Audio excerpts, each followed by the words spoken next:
É sempre uma alegria estar com vocês aqui na casa de Irmão Erasto. Essa casa que nos acolheu com muito amor, com muito carinho. E que nos possibilita trabalhar na seara do Cristo. Então, rogamos a Ele, nosso Mestre amado, que envolva o coração de cada um de nós, para que possamos fazer essa viagem juntos. E a nossa viagem de hoje é para a Galileia, de 2000 anos atrás, onde vamos refletir acerca da parábola do joio e do trigo. Importante sempre fazermos algumas considerações para que a gente entre no clima, no contexto desse ensino tão lindo, maravilhoso que Jesus nos deixou. Aprendemos com a abençoada doutrina espírita que Jesus é o governador espiritual do orbe. Em suas mãos se encontram o destino de milhões de espíritos que estagiam na Terra, que encarnam e reencarnam, aprimorando o seu coração e a sua inteligência, rumo à pureza espiritual. Jesus é o grande educador, pedagogo, mestre amorável, a dispor as possibilidades, as oportunidades para enriquecer os nossos corações de luzes nessa nossa jornada evolutiva. Jesus conhece a cada um de nós. Acompanha a nossa jornada evolutiva desde sempre. Sabe das nossas dificuldades, das nossas imperfeições, mas conhece também as nossas virtudes, as nossas possibilidades. Ele não se cansa de criar momentos propícios para o nosso crescimento.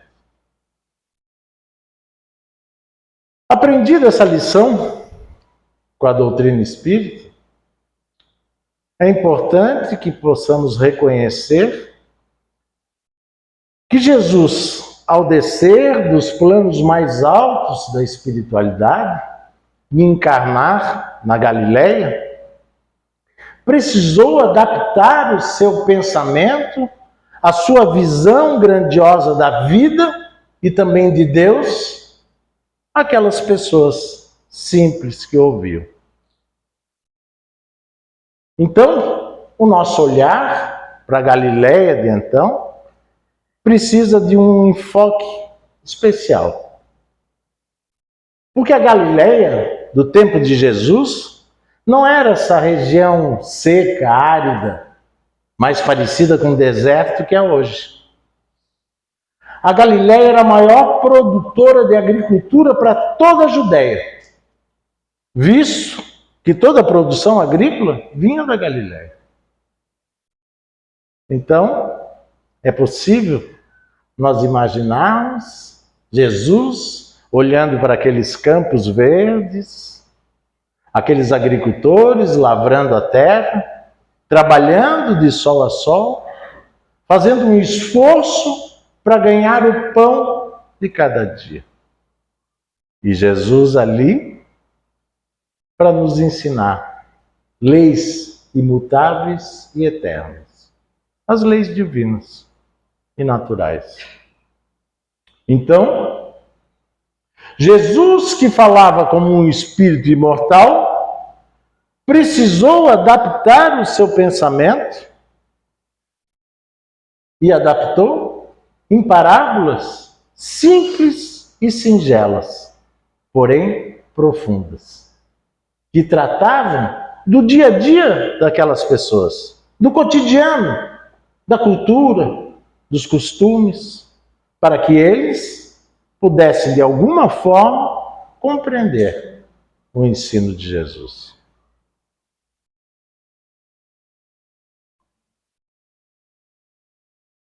Eu queria fazer um recorte agora. Para essa nossa reflexão, eu fui buscar isso nesse livro aqui. E o Verbo se fez parábola. Nesse livro de Emmanuel Chico Vinha de Luz. Esse livro é de Haroldo Dutra Dias. Esse é uma psicografia de Francisco Cândido Xavier, ditado pelo Espírito Emmanuel. E no Novo Testamento, onde se encontra a parábola. Mas esse recorte que eu vou fazer agora está nesse livro aqui. E isso me marcou desde o dia que eu li pela primeira vez. E que vem esclarecer para nós muitas coisas necessárias para essa nossa viagem que estamos fazendo. Ele diz o seguinte: Jesus utilizou-se da linguagem humana para nos falar aquilo que era espiritual por excelência. A linguagem falada de coração para coração precisou se restringir aos estritos limites da nossa linguagem. Portanto, quando você abrir o Evangelho para se encontrar com Jesus, saiba que há um filtro. A água cristalina está dentro de um vaso de barro, que é a linguagem. Cuidado para não ficar preso ao vaso e morrer de sede, segurando o cântaro cheio, que é o Evangelho. Muitos já fizeram isso. A letra mata, o Espírito vivifica. Segunda carta aos Coríntios. Nesse ensino, está nos dizendo que hoje nós já temos maturidade espiritual suficiente para buscarmos a essência do ensino do Cristo. Isso me lembra de uma mensagem do Espírito São Luís. O Espírito São Luís foi para Kardec aquilo que Emmanuel foi para Chico Xavier. Ele acompanhou todo o processo da codificação. Em certo momento, havia uma discussão, porque é Messias, porque é Devas. E ele mandou uma mensagem para Kardec através de uma médium, nos esclarecendo que é um Cristo. E só esse recorte aqui para a gente entender. Ele diz o seguinte: pouco nos importa como vocês vão chamar. Messias, Devas, Demiurgo. Porque vocês se utilizam de diversas linguagens. O que nos importa é que vocês entendam a ideia do que é um Cristo. Porque hoje já possuis maturidade espiritual suficiente para se preocupar muito mais com a essência do que com a terminologia. Interessante isso, né?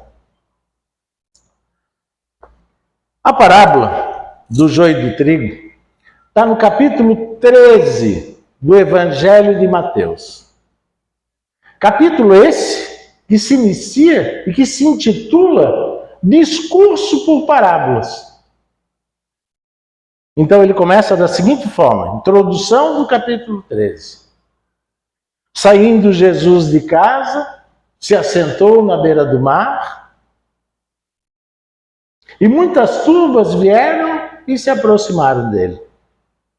Então, ele subiu no barco, se sentou, e toda a turba, ficando em pé, à sua frente, lhes falou muitas coisas por parábolas. O semeador saiu a semear. Parte da semente caiu sobre o caminho, os pássaros vieram e comeram. Outra parte caiu sobre as pedras, como a terra era pouca, logo cresceu, logo brotou. Vindo o sol, a queimou. Outra parte ainda caiu sobre os espinhos, e crescendo os espinhos a sufocaram. Mas outra parte caiu em terra boa, rendendo 100 por 1, 60 por 1 e 30 por 1. Logo depois vem a explicação da parábola do semeador, que é essa que nós falamos, mas isso é um tema para um outro encontro nosso. E depois Jesus propôs outra parábola. O reino dos céus é semelhante ao homem que semeia a boa semente no seu campo. Mas dormindo os homens, veio o seu inimigo e semeou o joio junto ao trigo. E quando o trigo começou a germinar, a se esboçar como planta, veio com ele o joio. E os servos do pai de família foram então perguntar: Senhor, não plantaste tu a boa semente no teu campo? Então por que o joio? E Jesus lhes respondeu: foi o inimigo que semeou o joio.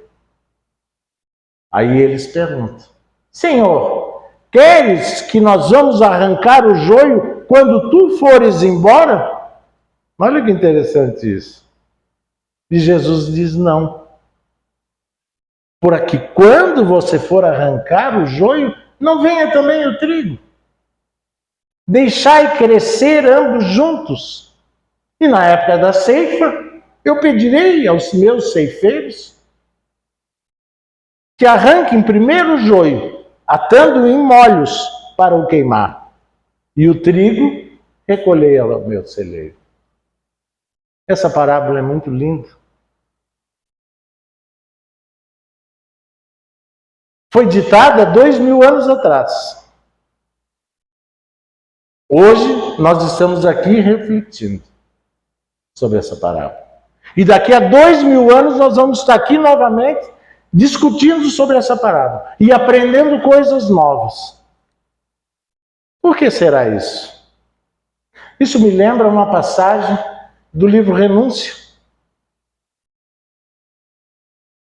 O Espírito Alcíone nos diz que o Evangelho é um vasto caminho ascensional, cujo fim não atingiremos sem o conhecimento e aplicação de todos os detalhes. As duas asas, amor e sabedoria. Porque a mensagem do Cristo precisa ser conhecida, meditada, sentida e vivida. Isso é o lema do nosso estudo que tivemos até agora há pouco, do Evangelho Redivivo, que está lá no livro Renúncia. Talvez Alcíone tenha nos dito que o Evangelho é um vasto caminho ascensional, porque à medida que nós vamos crescendo e evoluindo espiritualmente, nós vamos compreendendo detalhes que nos passaram despercebidos.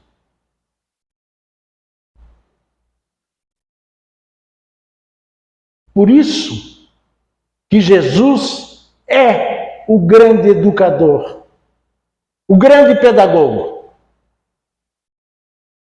E o verdadeiro educador é aquele que, subindo a escada e percebendo que o seu aluno também deseja subir, ele desce, para então subir com ele, ensinando a dar passos firmes. Esse é Jesus.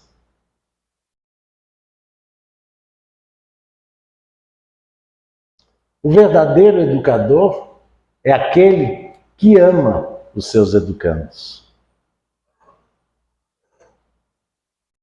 Na falta, na ausência do amor, é capaz dele exigir do aprendiz algo que ele ainda não possa nos dar. Por isso, quando falamos de Jesus, falamos na sua tolerância, na sua bondade. Essa é a importância do nosso estudo quando falamos sobre isso. Isso me lembra uma passagem de Chico Xavier, que aliás nós já conversamos aqui, já trouxemos aqui um dia no nosso estudo, das quartas à tarde. Certa vez em Uberaba, já de madrugada, após receber inúmeras mensagens, psicografias, psicofonias, Chico e alguns companheiros saíram para tomar um café. Mineiro não gosta muito de café, mas nesse caso a gente perdoa, porque ele estava saindo para tomar um café às 4h30 da manhã para acordar. Porque Chico não parava, o trabalho dele era incessante. E lá chegando, se travou uma discussão. De um lado, o filósofo, Herculano Pires, um grande homem, uma mente brilhante, pregava que para ser evangelizador da infância no centro espírita era necessário um pré-requisito: ser graduado em pedagogia. Do outro lado, irmãos mais experientes apelavam para que Herculano não fosse tão radical, porque se assim o fosse, teríamos dificuldade de encontrarmos evangelizador para o centro espírita. E a discussão continuou e foi se tornando acalorada.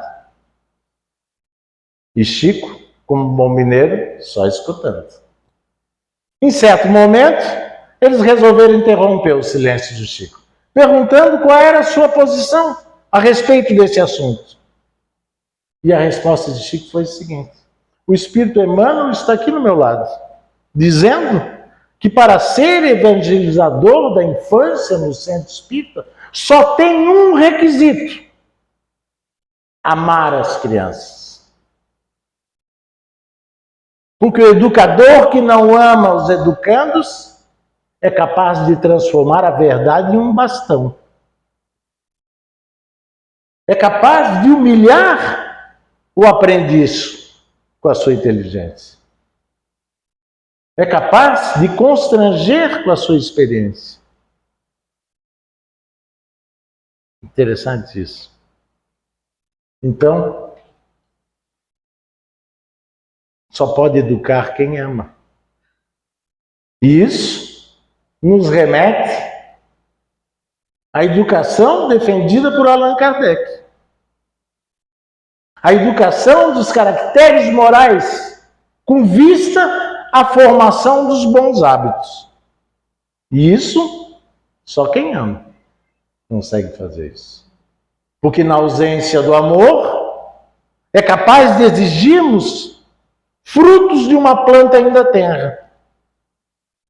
O educador que não ama o seu educando é capaz de pedir para ele aquilo que ele ainda não é capaz de oferecer. Para se tornar um verdadeiro educador, é preciso amar os educandos. Isso é Jesus.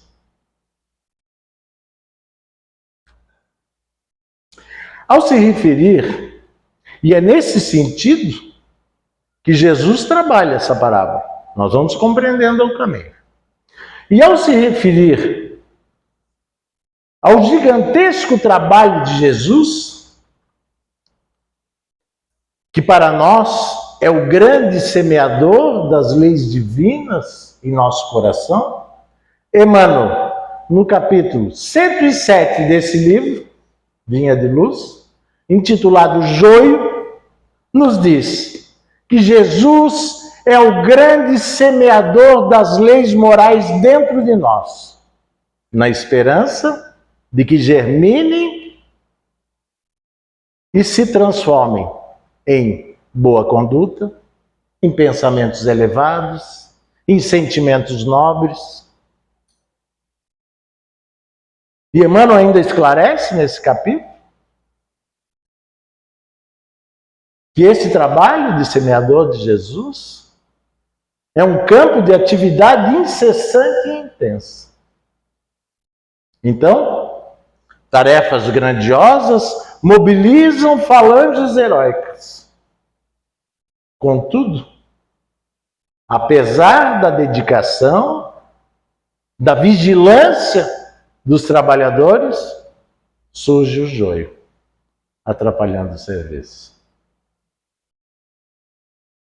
Apesar das falanges espirituais que cuidam do movimento espírita no Brasil e de todo o movimento do cristianismo, no objetivo de educar o ser imortal, apesar de toda essa dedicação, surge o joio.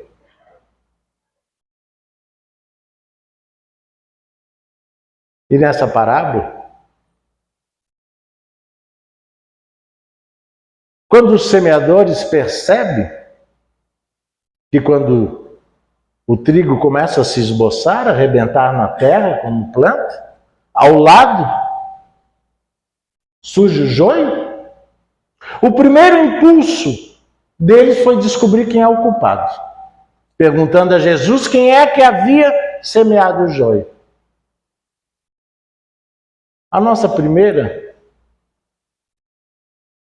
Nosso primeiro ato, a nossa primeira ação é buscar quem é o responsável pelo processo que não está andando bem, quem é o culpado. E Jesus lhes responde que tinha sido o inimigo que havia semeado o joio. Então eles perguntam para Jesus: queres que nós vamos lá arrancar o joio quando tu fores embora? Que coisa feia!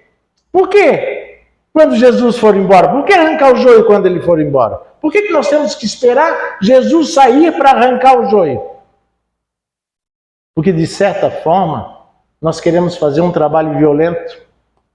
Queremos arrancar o joio com todo o nosso ímpeto, o nosso desejo de estipar o mal. Isso é comum quando nós vemos noticiar algum crime que abala a sociedade, logo vem à tona o tema da pena de morte.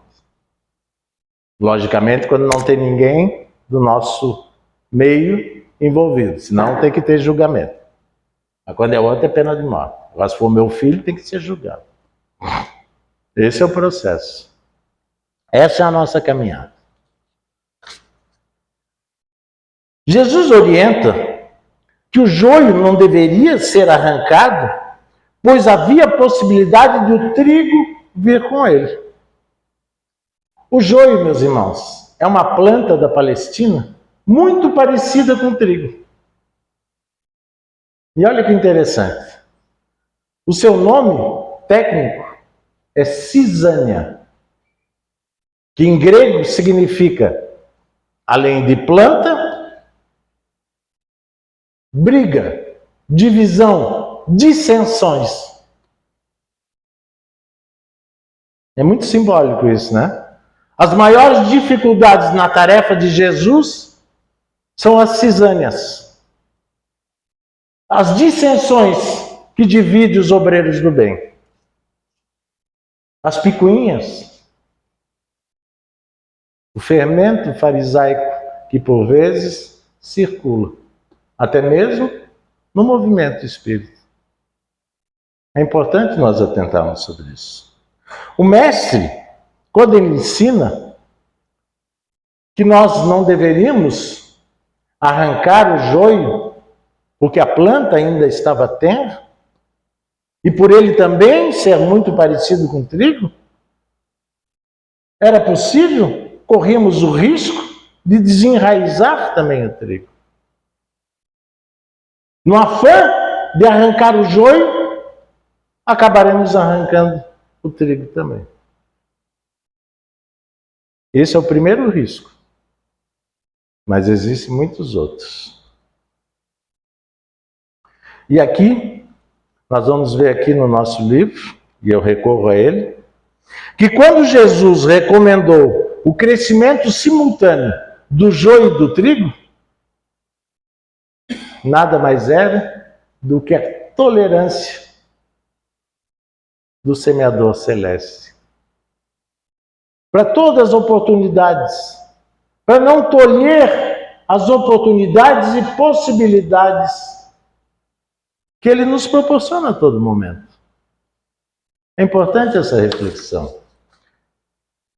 O educador dá tempo para que o aprendiz cresça e aprenda a lição. De forma sábia e paciente, ele tolera o erro e acompanha vigilantemente o processo, como pontua Emmanuel.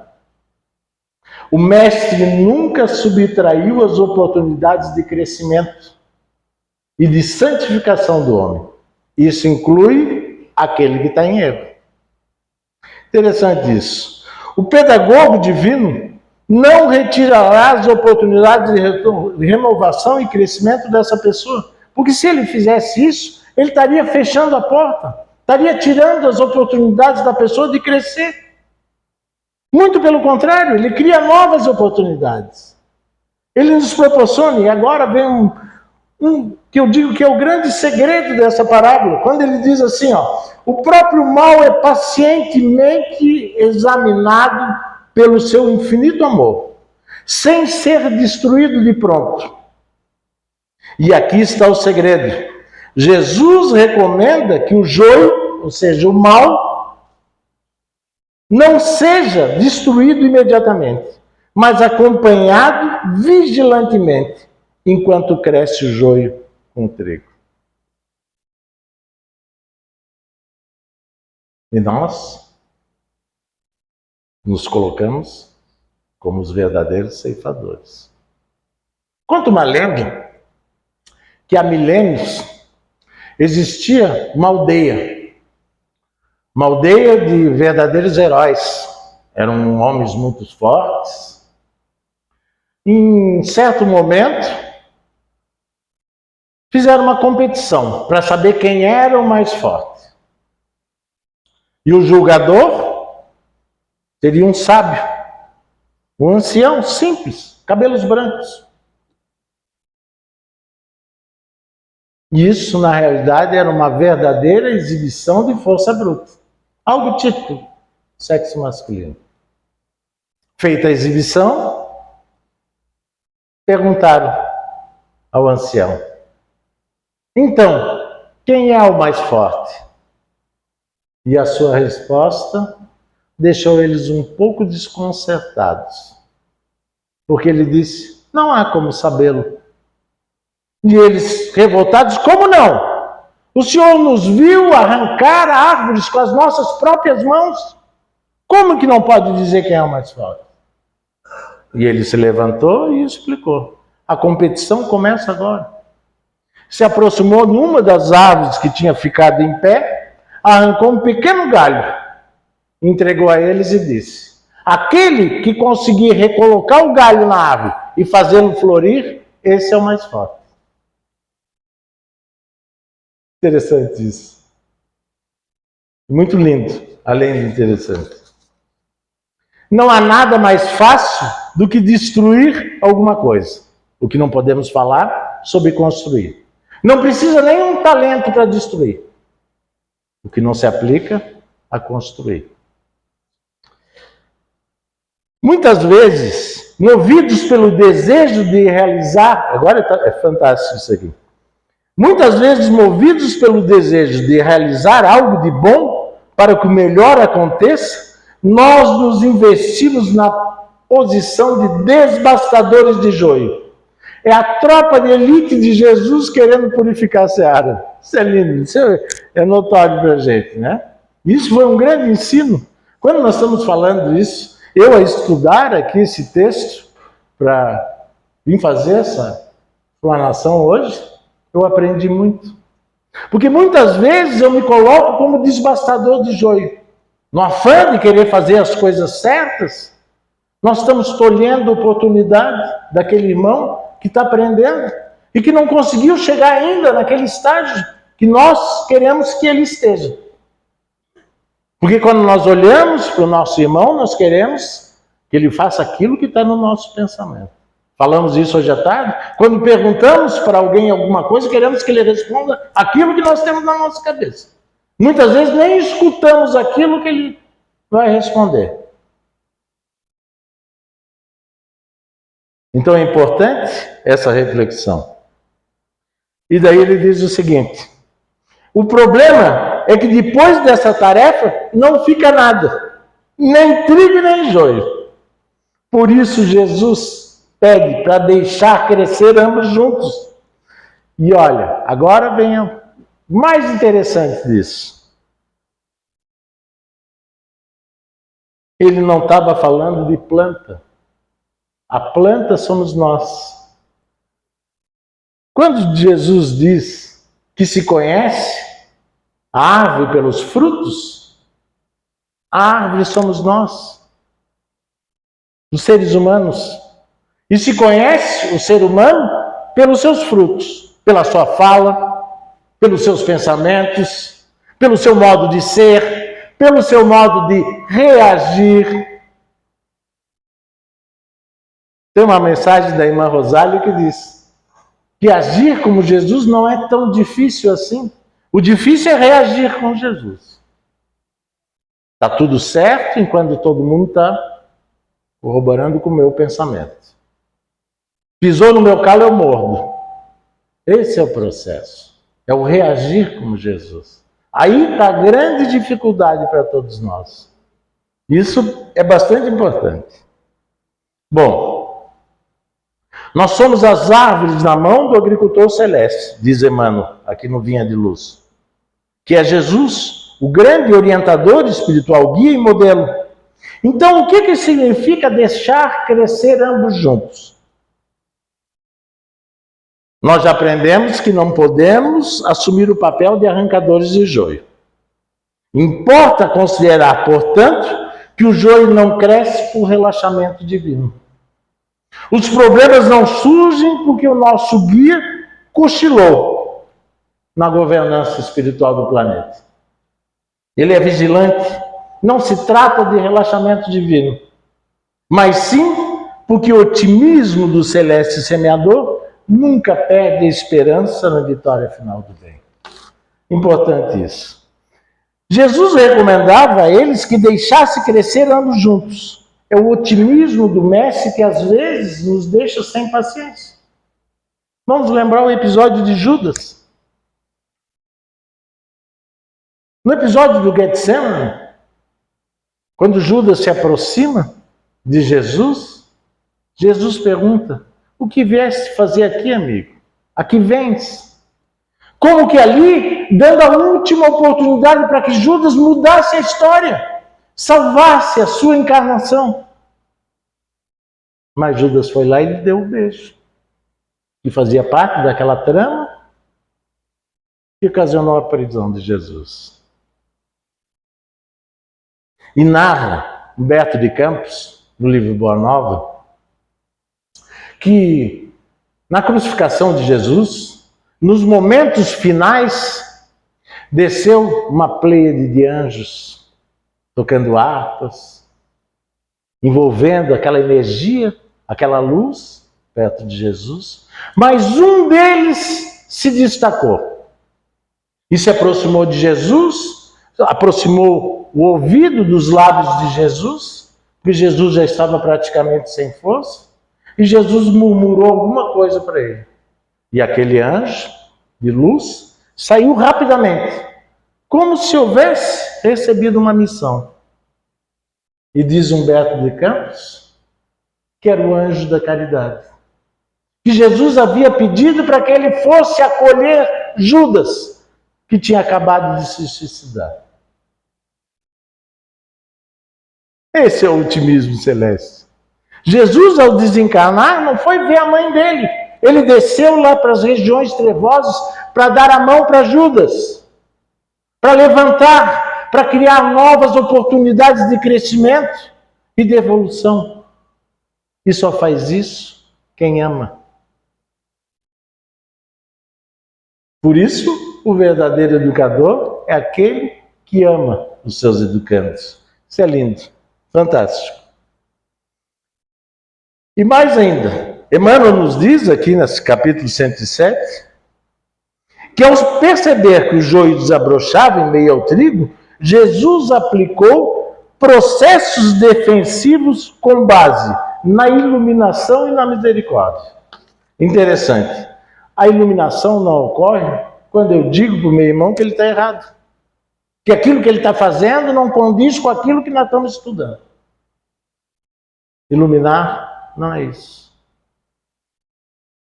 Não violência, não agressividade. Iluminar é lançar luz, mas também misericórdia, caridade. Isso é iluminar. Mas como aprendemos, né? A doutrina espírita, orai e vigiai, nós estamos todos vigiando. Todo mundo está vigiando o que o outro está fazendo. A primeira derrapada do sujeito, nós estamos apontando o dedo.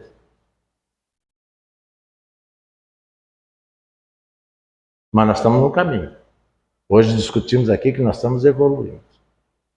E tem uma coisa muito boa, uma notícia muito boa para dar para vocês. Que nós somos potencialmente angélicos. Puta, eu gostei disso quando eu escutei isso. Eu vou ser anjo, olha só. Nós tudo aqui vamos ser anjo. Que coisa melhor do que isso? Agora depende de cada um, do esforço de cada um, da vontade de cada um. E isso, nós todos aqui estamos demonstrando que queremos. Estamos aqui hoje, sentados aqui, nessa tarde, escutando os ensinamentos de Jesus, que foram ditados há 2000 anos atrás, que estão valendo hoje para nós e que vão valer daqui a 2000 anos, a 3, a 100. Porque a mensagem do Cristo é atemporal, é universal e essencialmente moral. É disso que nós temos que nos compenetrar. Mas tem uma parte mais interessante ainda.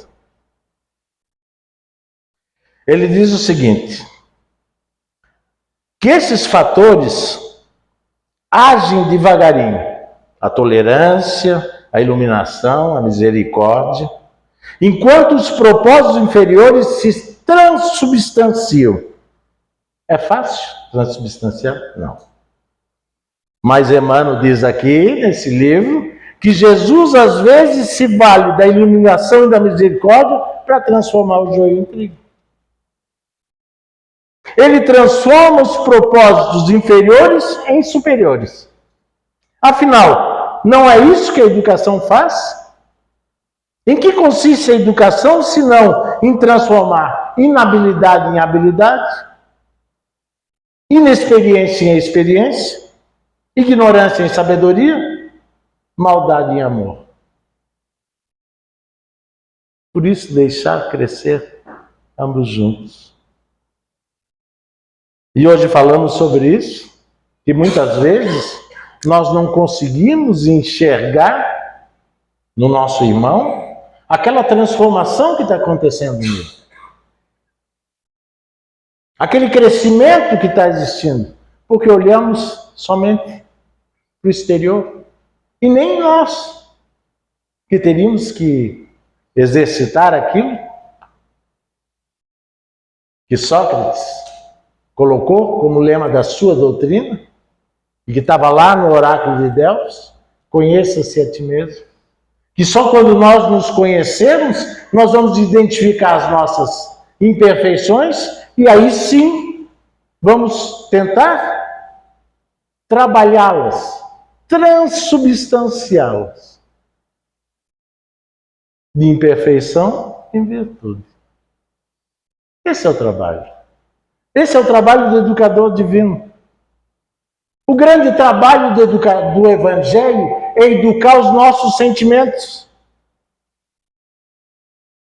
Esse é o trabalho do Evangelho. E Jesus se coloca como guia e modelo. Quando ele diz, lá no capítulo 17, sede perfeitos como o vosso Pai Celestial é perfeito, ele está nos dando um norte, está nos dando um propósito, mas está se colocando como guia. Ele não nos deixa nunca. Ele está sempre ao nosso lado. Nos dando a mão para que caminhemos juntos. Rumo ao mundo de regeneração que tanto pedimos.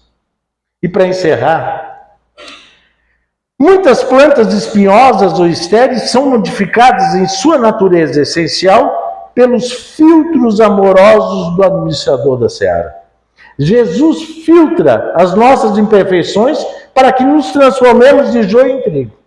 Para tanto, ele usa afeições novas, situações diferentes, estímulos inesperados.